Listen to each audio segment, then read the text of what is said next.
আসসালামু আলাইকুম। জাতীয় বিশ্ববিদ্যালয়ের অনলাইন ক্লাসে সবাইকে স্বাগতম।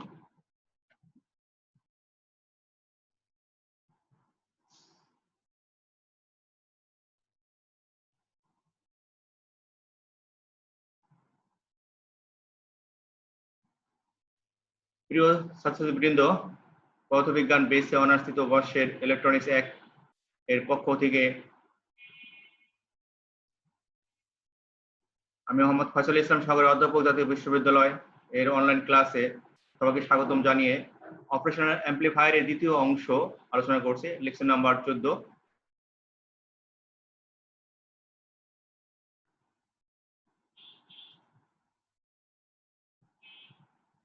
আমরা গত লেকচারে লেকচার নাম্বার 13-এ অপারেশনাল অ্যাম্প্লিফায়ার নিয়ে আলোচনা করেছিলাম। সেখানে আমরা একটি আইডিয়াল বা আদর্শ অ্যাম্প্লিফায়ারের কি কি বৈশিষ্ট্য থাকা দরকার সেখানে আমরা দেখেছিলাম। আমার বাস্তবে আমরা যে অপারেশনাল অ্যাম্প্লিফায়ারগুলো ব্যবহার করি তাদের কি বৈশিষ্ট্য আছে, এই দুটোর সাথে একটা কম্পারিজন করা অর্থাৎ তুলনা করা বা কি কি পার্থক্য আছে এই আইডিয়াল এবং প্র্যাকটিক্যাল যে অফ অ্যাম্প্লিফায়ার আছে বা অপারেশনাল অ্যাম্প্লিফায়ার গুলো আছে সেগুলোর সাথে একটা কম্পেয়ার করব। আমরা দেখব কি কি পার্থক্য এদের মধ্যে রয়েছে। প্রথমে প্রপার্টি বা ধর্ম, যে এটা একটা আইডিয়াল এবং প্র্যাকটিক্যালের কি কি ধর্ম আছে। ওপেন লুপ গেইন প্রপার্টি হচ্ছে ওপেন লুপ গেইনের ক্ষেত্রে আইডিয়াল হচ্ছে অসীম বা ইনফাইনাইট, আর প্র্যাকটিক্যাল বা টিপিক্যাল যে আমরা বাস্তব অপারেশনাল অ্যাম্প্লিফায়ার বলি এর ভেরি হাই,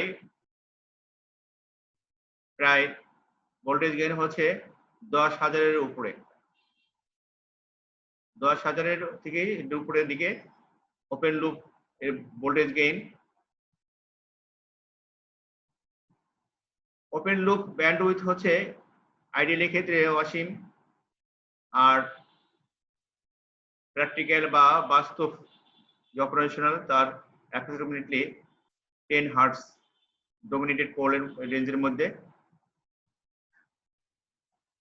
সিএমআর আর হচ্ছে এটাও অসীম, আর প্র্যাকটিক্যাল অপারেশনের ক্ষেত্রে high, greater than 60 decibel. Input resistance অসীম, প্র্যাকটিক্যাল অপারেশনাল অ্যাম্প্লিফায়ার ক্ষেত্রে high, greater than 1 mega ohm. Output resistance 0 পক্ষান্তরে প্র্যাকটিক্যাল অপারেশনাল অ্যাম্প্লিফায়ার ক্ষেত্রে low. Offset voltage 0 practical operational ক্ষেত্রে হাই, এটা low, less than 10 milliamp volt. Offset current 0, এটা হচ্ছে low, less than 50 nano ampere. Slow rate অসীম,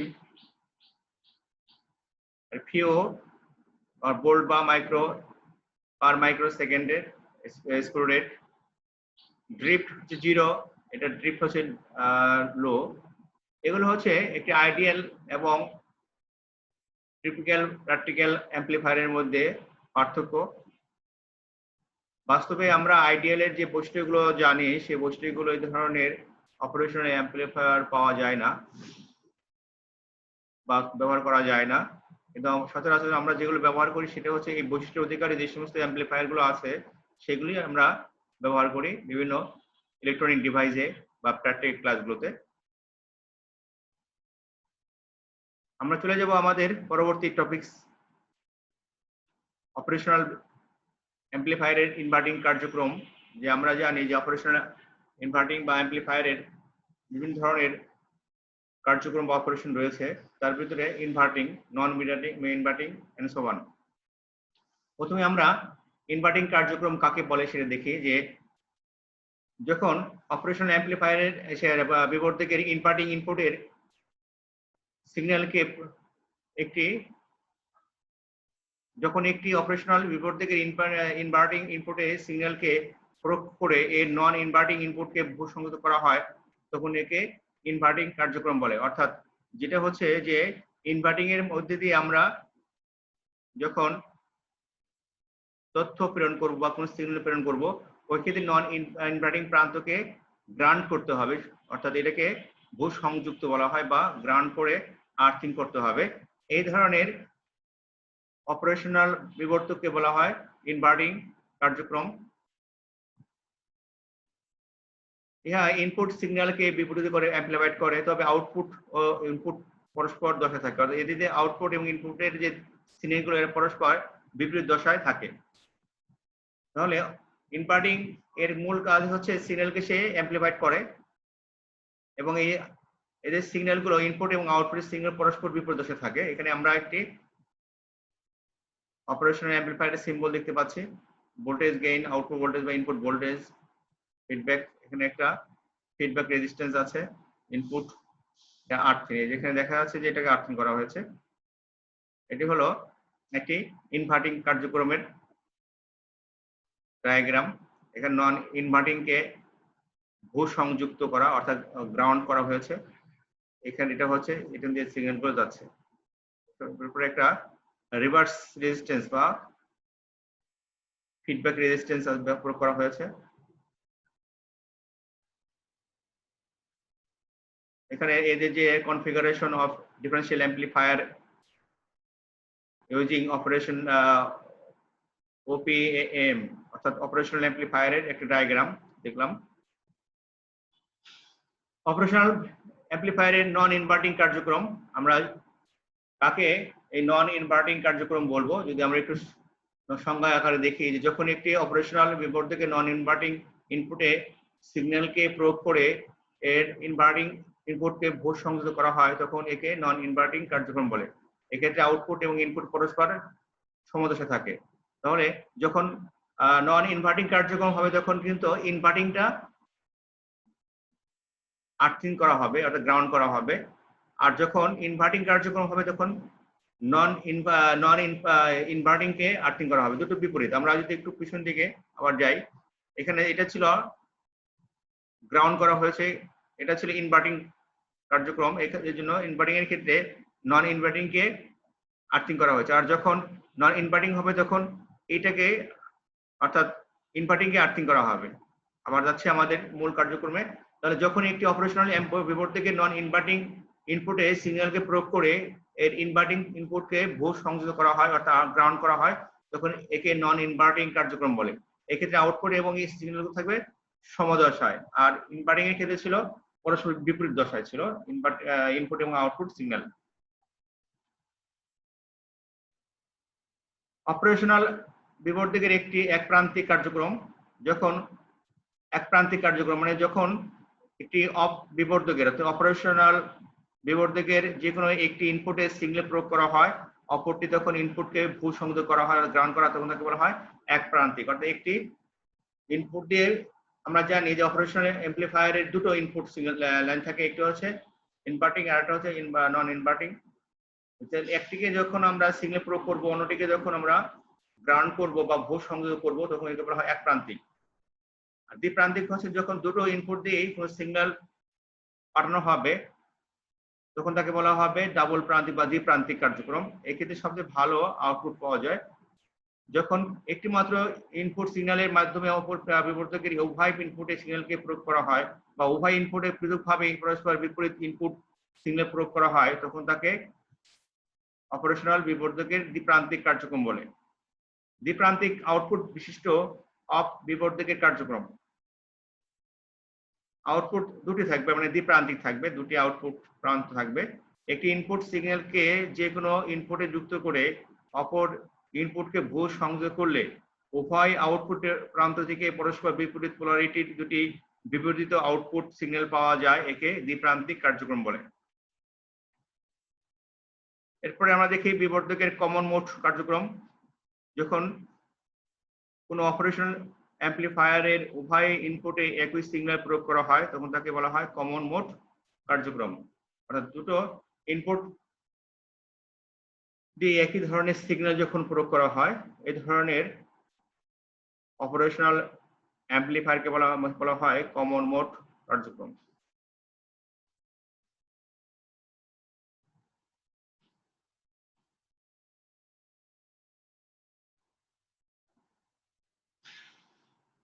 common mode rejection ratio CMRR, operational বিবর্ধকের differential voltage gain এবং common mode voltage গেইনের অনুপাতকে বলে CMRR। আমরা জানি যে অপারেশনাল বিবর্ধক যে ডিফারেন্সিয়াল ভোল্টেজ গেইন পাওয়া যায় এবং কমন মোড ভোল্টেজ যে একটা রেশিও, এই রেশিওটাই হচ্ছে কমন মোড রিজেকশন রেশিও বা অনুপাত। এটা সাধারণভাবে আমরা লিখতে পারি যে CMRR is equal to AD by ACM বা কমন মোড রিজেকশন রেশিও এর লগারিদম যদি আমরা লিখি লগ আকারে, তাহলে এখানে লেখা যায় 20 log base 10 AD by ACM dB। এটা হচ্ছে এই কমন মোড রিজেকশনের লগারিদমের ফর্ম বা সংজ্ঞা আকারে আমরা যদি লগ দিয়ে এটাকে যদি ডিফাইন করি, তাহলে 10 log base হবে আর 20 log base হবে 10 AD by ACM dB একক। এখানে ACM হচ্ছে কমন মোড ভোল্টেজ গেইন আর AD হচ্ছে ডিফারেন্সিয়াল ভোল্টেজ গেইন। এই দুটোর অনুপাতটা হচ্ছে কমন মোড রিজেকশন রেশিও, যেটা CMRR নামে পরিচিত। আমরা এখানে কয়েকটি ছোট ডেফিনিশন বা সংজ্ঞা দেখব এই অপারেশনাল অ্যাম্প্লিফায়ারের ক্ষেত্রে আউটপুট অফসেট ভোল্টেজ কি। অপারেশনাল বিবর্ধকের উভয় ভুয়ো সংযুক্ত করা হলেও আউটপুটে কিছু ভোল্টেজ পাওয়া যায়, এই ভোল্টেজকে বলা হয় আউটপুট অফসেট ভোল্টেজ। আমরা এর ডিফারেন্সিয়াল ক্ষেত্রেও দেখেছিলাম যে output offset voltage, input offset voltage, এক্ষেত্রেও ঠিক তাই। যখন একই ধরনের মনে রাখতে হবে যে আউটপুটে যখন আমরা উভয় প্রান্ত বিবর্ধকে যদি আমরা দুটো ইনপুটকেই গ্রাউন্ড করে দেই, তারপরে আউটপুটে কিছু ভোল্টেজ পাওয়া যাবে। এই যে কিছু আউটপুটে ভোল্টেজ পাওয়া যায় সেটি হচ্ছে আউটপুট অফসেট ভোল্টেজ, অথচ ইনপুট দুটোই হচ্ছে গ্রাউন্ড করা হয়েছে, উভয় প্রান্তে গ্রাউন্ডেড। ইনপুট অফসেট ভোল্টেজ, এখন ওই যে আউটপুট ভোল্টেজকে যখন আমরা ওইটাকে সম্পূর্ণ জিরো করতে চাই, অর্থাৎ ওইটাকে যে আমরা বাদ দিতে চাই, তাহলে আমাদের কি করতে হবে, আমাদের একটা ভোল্টেজ প্রয়োগ করতে হয়, যে প্রয়োগে আউটপুট ভোল্টেজকে ভ্যানিশ করা যায়। এই জন্য বলা হয়েছে যে অপারেশন বিবর্ধকের উভয় ইনপুট ভোল্টেজ যুক্ত করা হলেও আউটপুটে কিছু ভোল্টেজ পাওয়া যায়, একে ইনপুট অফসেট বলে। অর্থাৎ এখানে একটু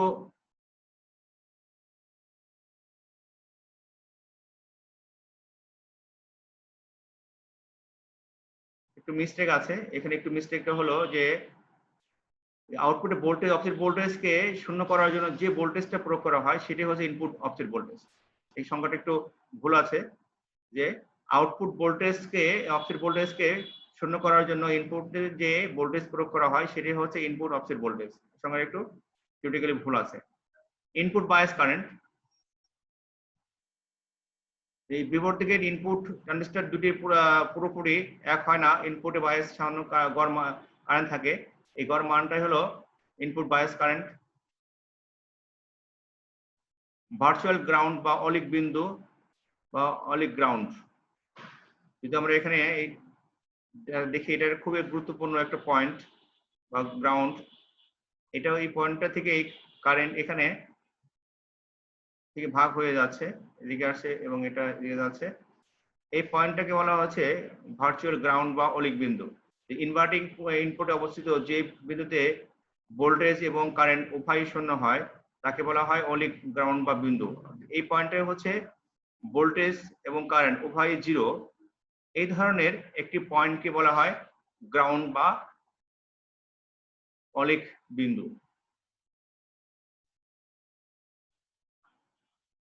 অনেক কিছুই আমাদের এই পয়েন্টকে কেন্দ্র করে হিসাব করতে হবে। আমার পরবর্তী দেখবো যে এটার বিভিন্ন অ্যাপ্লিকেশন বা প্রয়োগ রয়েছে ভার্চুয়াল গ্রাউন্ড বা অলিক বিন্দুর।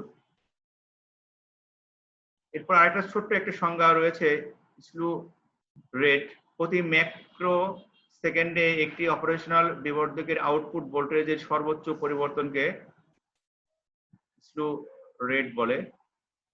এটা হচ্ছে একটা হার, যে প্রতি মাইক্রো সেকেন্ডে একটি অপারেশনাল বিবর্ধকের আউটপুট ভোল্টেজের যে পরিবর্তনটা হয়, কি ধরনের পরিবর্তন হয়, তার যে পরিবর্তনের হারটাই হচ্ছে স্লো রেট।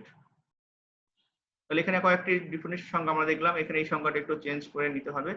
আর মোটামুটি আমাদের এটি হচ্ছে কমন মোড রিজেকশন রেশিওর সংজ্ঞা বা অনুপাত, এই অনুপাতটা আমাদের খুবই গুরুত্বপূর্ণ। এরপরে আমরা চলে যাচ্ছি আমাদের পরবর্তী টপিকসে। অপারেশনাল অ্যাম্প্লিফায়ারের প্রয়োগ, বহুবিধ প্রয়োগ রয়েছে, অনেক ধরনের কাজে বর্তমানে আমাদের এই অপারেশনাল অ্যাম্প্লিফায়ার ব্যবহার করা হয়। যে আধুনিক যে ইলেকট্রনিক্স ডিভাইসগুলো আছে সেখানে নতুন নতুন ফরম্যাটের ডিভাইস তৈরি করা হচ্ছে। এই প্রত্যেকটা ফরম্যাটের জন্য এই অপারেশনাল বিবর্ধকের নানাবিধ ব্যবহার রয়েছে আমাদের। তার ভিতরে উল্লেখযোগ্য কয়েকটি ব্যবহার এখানে আছে, তার ভিতরে হচ্ছে ইনভার্টিং বিবর্ধক হিসেবে ব্যবহার, নন ইনভার্টিং বিবর্ধক, যোগ কারক বা সামিং বিবর্ধক হিসাবে, যেটা আমরা বলি অ্যাডার হিসাবে বা সামিং এর বিবর্ধক হিসাবে, বিয়োগ কারক বা ডিফারেন্স বিবর্ধক হিসাবে, সাবট্রাক্টর হিসাবে ব্যবহার করা হয়, মানে সে বিয়োগকারী কাজও করতে পারে, অন্তরকলক বা ডিফারেন্সিয়েটর, সমাকলক ইন্টিগ্রেটর বা ইন্টিগ্রেশন সার্কিট হিসাবে ব্যবহার করা হয়। আর অন্তরকলক হচ্ছে ডিফারেন্সিয়েটর বা ডিফারেন্সিয়েশন সার্কিট বলা হয়। তুলনা কারক বা কম্পারেটর হিসাবে এই অপারেশনাল অ্যাম্প্লিফায়ার ব্যবহার হয়। লগারিদমিক বিবর্ধক হিসাবে ব্যবহার করা হয়। ইউনিট ফলোয়ার হিসাবে এই অপারেশনাল বিবর্ধক ব্যবহার করা হয়। অ্যাক্টিভ ফিল্টার, এই ফিল্টারের কাজও এই অপারেশনাল অ্যাম্প্লিফায়ার করতে পারে।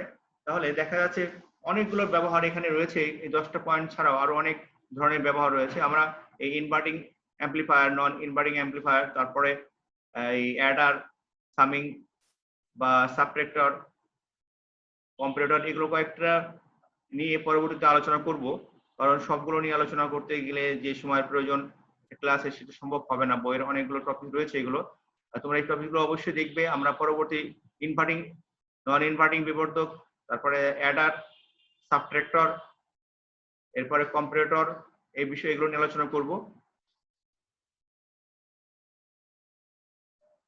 ইনভার্টিং অ্যাম্প্লিফায়ার হিসাবে আমরা একটা ডায়াগ্রাম দেখতে পাচ্ছি ইনভার্টিং অপারেশনাল অ্যাম্প্লিফায়ারের।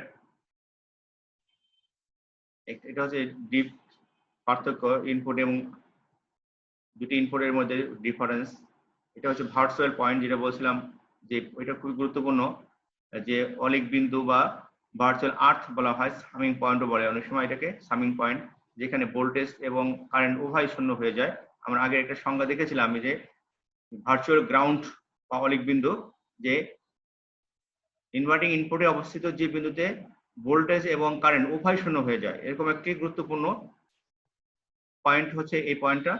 তারই একটা প্রয়োগ আমরা এখানে দেখতে পাচ্ছি, যে এই যে ইনভার্টিং অ্যাম্প্লিফায়ারের এই পয়েন্টটা ভোল্টেজ এবং কারেন্ট উভয় শূন্য, এটা কিন্তু ভার্চুয়ালি শূন্য হয়। তাহলে এখানে একটি ইনভার্টিং অ্যাম্প্লিফায়ারের বর্ণনা আমরা করব, দেখবো কি কি এখানে পাওয়া যাচ্ছে, ভোল্টেজ গেইন কিভাবে পাওয়া যায়। এখানে নন ইনভার্টিং প্রান্তকে ভূসংযুক্ত করা হয়েছে। এই যে এখানে এটা হচ্ছে, আমরা যদি এটাকে V1টাকে নন ইনভার্টিং আর এটাকে ধরি ইনভার্টিং, তাহলে এটাকে গ্রাউন্ড করা হয়েছে V1 কে, অর্থাৎ নন ইনভার্টিং প্রান্তটা হচ্ছে গ্রাউন্ডেড। এটা হচ্ছে আমাদের আউটপুট, এখান থেকে ইনপুট কারেন্ট যাচ্ছে, ইনপুট রেজিস্ট্যান্স। এখানে V2 হচ্ছে আমাদের V2, এটা হচ্ছে আমাদের ইনভার্টিং, তাহলে করা হয়েছে। এবং ইনপুট আবার আমরা দেখছি যে এবং ইনপুট সিগন্যাল VI কে আর আই এর মাধ্যমে, এই RI এর মাধ্যমে ইনভার্টিং প্রান্তে যুক্ত করা হয়েছে। একটি ফিডব্যাক রোধ RF আউটপুট এবং ইনভার্টিং প্রান্তের সাথে যুক্ত করা হয়েছে। এই যে এটা হচ্ছে RFটা হচ্ছে এখানে ফিডব্যাক রেজিস্ট্যান্স, যেটা ইনপুট এবং আউটপুটের সাথে সংযোগ করা হয়েছে, ফিডব্যাক রেজিস্ট্যান্স নামে পরিচিত RF। তাহলে রোধ RI এর current I1 is equal to VI by RI, রোধ RF কারেন্ট হচ্ছে RF is equal to minus V0 by RF, output voltage by feedback resistance. এখানে নেগেটিভ এই কারণে যে এখানে ফিডব্যাক, অর্থাৎ এটার ডিরেকশনটা ভিন্ন হওয়ার কারণে এখানে নেগেটিভ আসছে। তাহলে এক্স অলিক বিন্দুতে, অর্থাৎ এই পয়েন্টটায় ভার্চুয়াল আর্থ পয়েন্টে কার্সের সূত্র প্রয়োগ করলে আমরা পাই I1 is equal to IF, মানে দুটোই এই পয়েন্টে যে ইনপুট কারেন্ট এবং ফরওয়ার্ড কারেন্টটা, মানে ফিডব্যাক কারেন্টটা সমান, ফিডব্যাক কারেন্ট সমান। সুতরাং আমরা লিখতে পারি VI by RI is equal to minus V naught by R F. সুতরাং voltage gain is equal to ACL close লুপের ক্ষেত্রে V naught by VI is equal to minus R F by R I. সুতরাং voltage gain ACL close লুপের ক্ষেত্রে minus R F by R I. তাহলে এই সমীকরণ থেকে দেখা যাচ্ছে যে ভোল্টেজ গেইন রোধের উপর নির্ভর করে, ভোল্টেজ যে গেইন সেটা রোধের উপর নির্ভর করে এবং প্যারামিটার উপর নির্ভর করে না, অন্য কোনো প্যারামিটারের উপর নির্ভর করে না। এবং এখানে নেগেটিভ চিহ্নটা, এখানে যে নেগেটিভ চিহ্নটা আছে, নেগেটিভ চিহ্ন দ্বারা আউটপুট এবং ইনপুটের বিপরীত দশা, অর্থাৎ এরা পরস্পর বিপরীত অবস্থায় আছে, এটাকে নির্দেশ করে।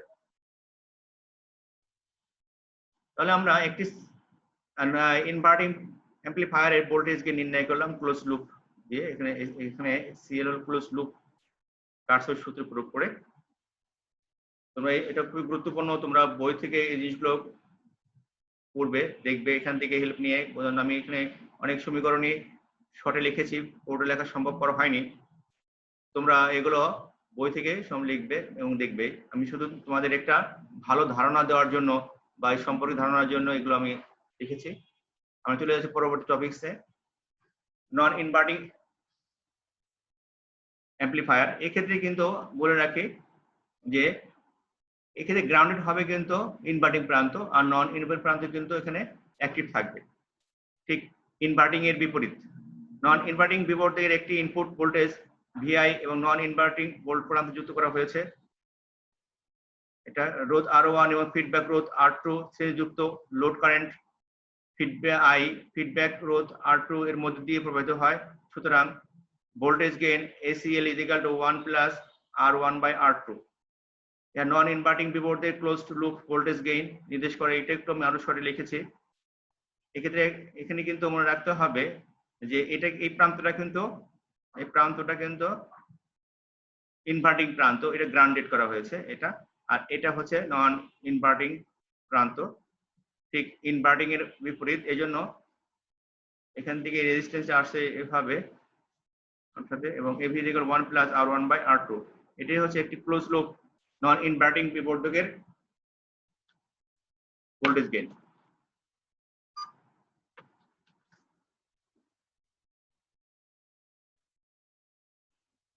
আমরা চলে যাচ্ছি আমাদের পরবর্তী টপিকসে, input and output impedance of a non inverting amplifier. একটি নন ইনভার্টিং অ্যাম্পলিফায়ারের ইনপুট এবং আউটপুট ইম্পিডেন্স কি, এই মানগুলো কি কি সেইগুলো আমরা দেখি। একটি নন ইনভার্টিং অ্যাম্পলিফায়ারের প্রথমে দেখব ইনপুট ইম্পিডেন্স হচ্ছে, যখন আমরা একটা সার্কিটটা দেখি, এখানে একটি সার্কিট ব্যবহার করা হয়েছে নন ইনভার্টিং এর, লুপ গুলো দেখানো হয়েছে সিএল দিয়ে কার্সর প্রয়োগ করার জন্য। Difference between two inverting and non inverting এর মধ্যে পার্থক্য ই।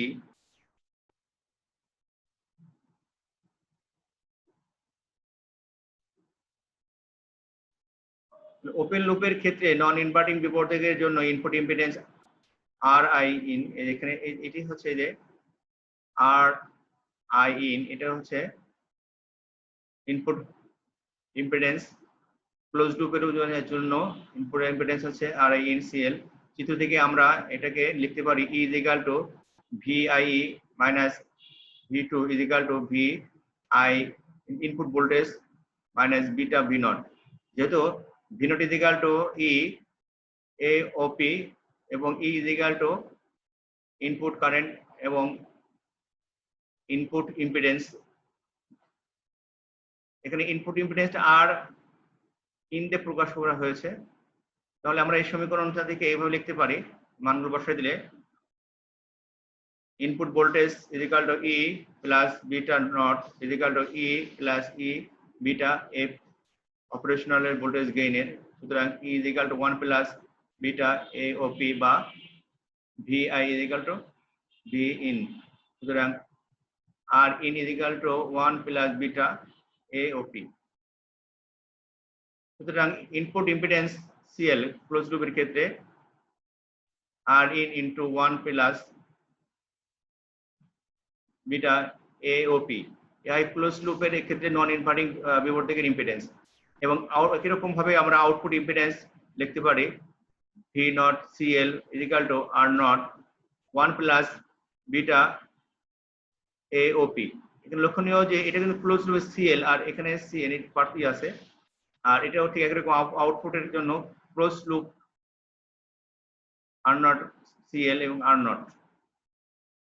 এটাই হচ্ছে নন ইনভার্টিং অ্যাম্পলিফায়ারের ইনপুট এবং আউটপুট ইম্পিডেন্সের জন্য সাধারণ সমীকরণ।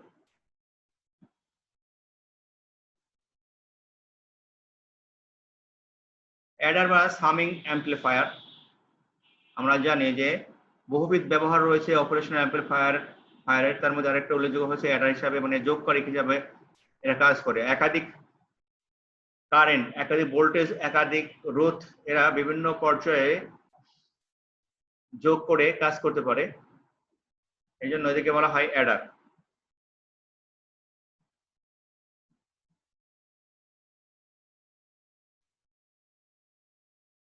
যোগকারক বিবর্ধকের বিবর্ধনে যাওয়ার পর আউটপুটে যা ভোল্টেজ পাওয়া যায় তা ইনপুট ভোল্টেজ সমূহের যোগফলের সমানুপাতিক। অর্থাৎ ইনপুটে যা প্রয়োগ করা হয় এদের যে যোগফলের সাথে আউটপুটের সাথে সমানুপাতিক হচ্ছে আউটপুট ভোল্টেজ, অর্থাৎ ইনপুট ভোল্টেজ গুলোর যোগফলের সমানুপাতিক হচ্ছে আউটপুট ভোল্টেজ। আমরা যে চিত্রে দেখি এখানে অলিক বিন্দু X, এখানে ভোল্টেজ V1 V2 তিনটা ভোল্টেজ প্রয়োগ করা হয়েছে এবং ভোল্টেজ গেইন সেজন্য -A V1 V2 তিনটি। তাহলে আউটপুট যে মানটা আসবে ভোল্টেজ গেইন হবে A is equal to RF by R। RF টা হচ্ছে এখানে ফিডব্যাক রেজিস্ট্যান্স আর Rটা হচ্ছে টোটাল রেজিস্ট্যান্স, এই তিনটে রেজিস্ট্যান্স যোগফলের সমান। এই পয়েন্টটা ভার্চুয়াল পয়েন্ট। নেগেটিভ চিহ্ন নির্দেশ করে যে আউটপুট এবং ইনপুট সিগন্যাল পরস্পর বিপরীত দশা থাকে। এটা হচ্ছে অ্যাডার বা সামিং এর সাধারণ সমীকরণ। এখানে আরো তিনটি ভোল্টেজ ব্যবহার করা হয়েছে, এখানে আরো বেশি ভোল্টেজ বা কম দিয়েও এটা করা যাবে, অ্যাডার করা যাবে, যোগ করা যাবে।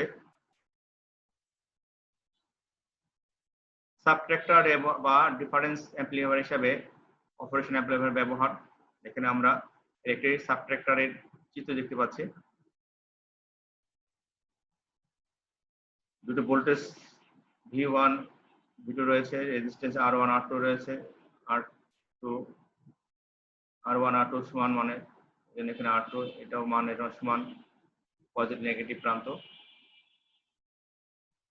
বিয়োগকারক বিবর্ধক আউটপুট ভোল্টেজ দ্বয়ের পার্থক্যের সমানুপাতিক। আউটপুট যে ভোল্টেজ হবে সেটা হবে এর সমানুপাতিক। ইনভার্টিং ও নন ইনভার্টিং ইনপুটে যথাক্রমে V1 ও V2 সমমানের দুটি ভোল্টেজকে R1 এর সাথে যুক্ত করা হয়েছে এখানে। সুতরাং output voltage is equal to R2 by R1 into V2 minus V1।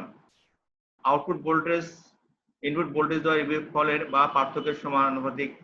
যদি R1 এবং R2 হয় তবে এটা V1 V0 is equal লেখা যাবে V2 minus V1। তখন আউটপুট ভোল্টেজ ইনপুট ভোল্টেজ দ্বয়ের বিয়োগফলের সমান হয়, এই কারণে একে বিয়োগকারক বলা হয়। তাহলে এখানে যে R1 এবং R2 সমান হয়ে যায়, অর্থাৎ এই দুটো ভোল্টেজ R1 এবং R2 যদি সমান হয় তখন আউটপুট ভোল্টেজ হবে এই দুটো ভোল্টেজের পার্থক্য, ইনপুট ভোল্টেজ দ্বয়ের পার্থক্য সমান।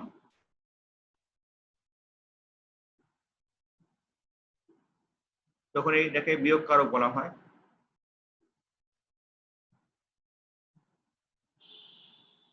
এখানে সমীকরণের গেইন বের করে দেখানো হয়েছে। গেইনটা হবে 1 plus R2 by R1 বা R1 plus R2 by R1। এটা হচ্ছে এই নন ইনভার্টিং অ্যাম্পলিফায়ারের ভোল্টেজ গেইন।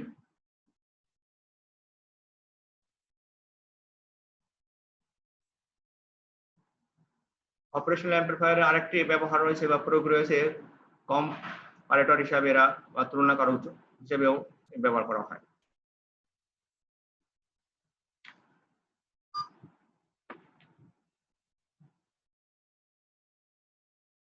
কম্পারেটর হলো এমন একটি ইলেকট্রনিক বর্তনী যেখানে একটি অ্যানালগ ইনপুট ভোল্টেজকে অন্য একটি রেফারেন্স ভোল্টেজের সাথে তুলনা করা হয়। যখন ইনপুট ভোল্টেজ রেফারেন্স ভোল্টেজকে অতিক্রম করে তখন এর আউটপুট একটি ডিজিটাল সিগন্যাল নির্দেশ করে। কম্পিউটারকে তুলনামূলক বা তুলনাকারকও বলা হয়। এখানে আমরা যে রেফারেন্স এই যে অ্যানালগ, এটা হচ্ছে অ্যানালগ ইনপুট, আর এটা হচ্ছে রেফারেন্স ভোল্টেজ।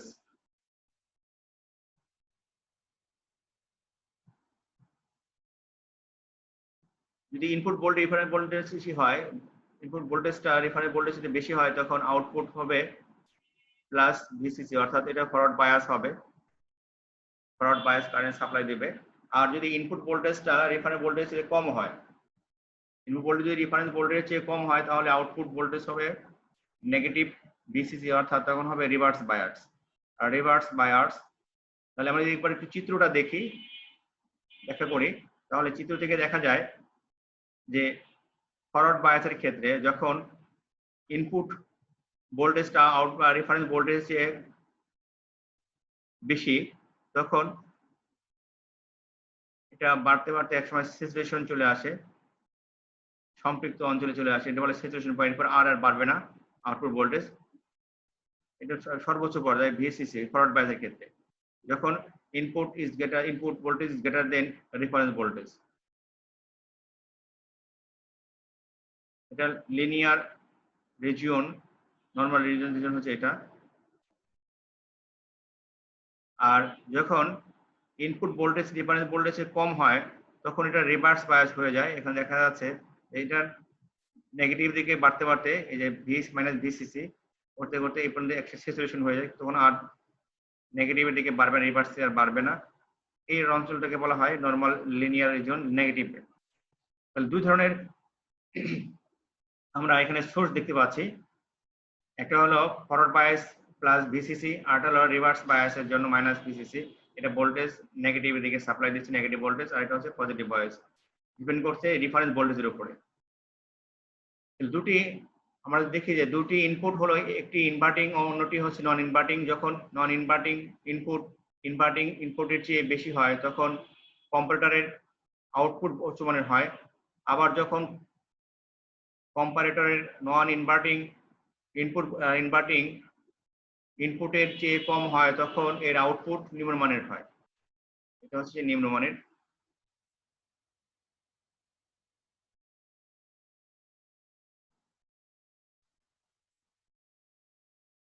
অপারেশনাল বিবর্ধকের মাধ্যমে ডিসি ভোল্ট মিটার,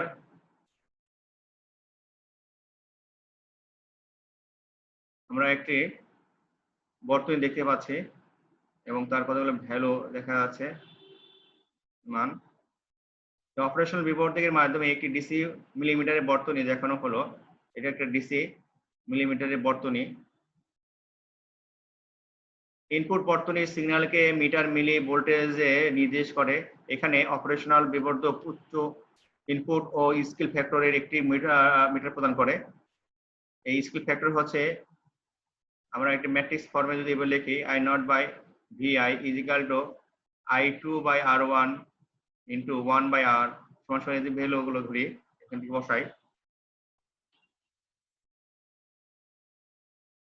তাহলে 100 kilo ohm by 100 kilo ohm into 1 by 10 ohm সমান সমান 1 milli ampere by 10 milli volt. অতএব 10 মিলি ভোল্ট এর ইনপুটের জন্য মিটারের মধ্য দিয়ে 1 মিলি অ্যাম্পিয়ার কারেন্ট সঞ্চালিত হবে। অর্থাৎ এখান থেকে বোঝা যাচ্ছে যে 10 ভোল্ট ইনপুট যদি প্রয়োগ করা হয়, তাহলে আমরা আউটপুটে বা এর ভিতর দিয়ে কারেন্ট পাবো হলো 1 মিলি অ্যাম্পিয়ার কারেন্ট সঞ্চালিত হবে। এভাবে একটি অপারেশনাল বিবর্ধকের মাধ্যমে বিভিন্ন পাল্লার ডিসি মিলি ভোল্ট মিটার গঠন করা যায়।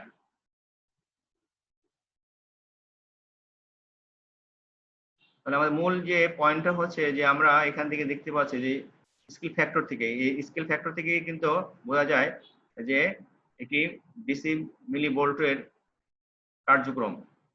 যে এখান থেকে আমরা যে আউটপুটটা পাই, সমীকরণ থেকে পাই, সেখানে হচ্ছে যে নিচে ভোল্ট, উপরে হচ্ছে কারেন্ট। তাহলে ভোল্টের এগেনস্টে কারেন্ট কি পাওয়া যাবে, যে ইনপুটে যে ভোল্টেজ গুলো প্রয়োগ করা হবে তার এগেনস্টে আমরা যে মিটারের মধ্যে দিয়ে যে মানটা পাবো, যে অ্যাম্পিয়ার বা কারেন্টটা পাবো, সেটা হচ্ছে এই মিলি অ্যাম্পিয়ারে এখানে পাওয়া যাচ্ছে 1 মিলি অ্যাম্পিয়ার কারেন্ট পাওয়া যাচ্ছে। এভাবে একটি অপারেশনাল বিবর্ধকের মাধ্যমে পাল্লার ডিসি মিলি ভোল্টের গঠন বা প্রয়োগ করা যায়। প্রিয় ছাত্রছাত্রীবৃন্দ, তোমাদের সাথে অনেক ক্লাস, অনেক তথ্য হলো তোমাদের পরীক্ষা ভালো করার জন্য তোমাদের কিছু বই পড়াশোনা করতে হবে। সেই বইগুলোর তোমরা এই বোর্ডফির, মেলভেনো বা মিলান জিএম চৌধুরীর, এছাড়া বাংলার কিছু বই রয়েছে আব্দুল রাজ্জাকের, সাইদুজ্জামান, ফিরোজ আলম, এম এ গফর, এবং ইন্টারনেট হচ্ছে আরেকটা তোমার তথ্য পাত্রের ভান্ডার। সেখান থেকেও তোমরা এই ফিজিক্সের বিভিন্ন চিত্র বা রেফারেন্স বই কিংবা টিউটোরিয়াল গুলো ফলো করতে পারো।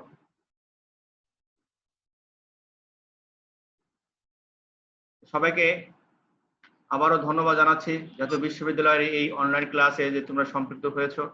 ক্লাসগুলো তোমাদের আশা করি উপকারে আসবে। এর পাশাপাশি এই লেকচারগুলোর সাথে তোমরা যদি তোমাদের পাঠ্য বইগুলোর সাথে মিলাও, পাঠ্য বইয়ের যে বিভিন্ন টপিকগুলো রয়েছে সেগুলোর সাথে যদি কম্পেয়ার করো, তাহলে তোমাদের অবশ্যই এই ক্লাসগুলো থেকে তোমরা উপকৃত হবে। আমরা জাতীয় বিশ্ববিদ্যালয়ের যে সিলেবাস, সেই সিলেবাস অনুযায়ী টপিকগুলো নিয়ে সংক্ষেপে আলোচনা করেছি। তোমরা জানো যে কোনোটা লেকচারের মধ্যেই শেষ করতে হবে। এই লেকচারগুলো শেষ করতেও কিন্তু সময় বোঝানোর জন্য যে ধরনের এনভায়রনমেন্ট প্রয়োজন, সামনাসামনি থাকলে ক্লাসে যে ধরনের টিচিং দেওয়া সম্ভব, সেটা কিন্তু আসলে বাস্তবে এই অনলাইনে হয় না।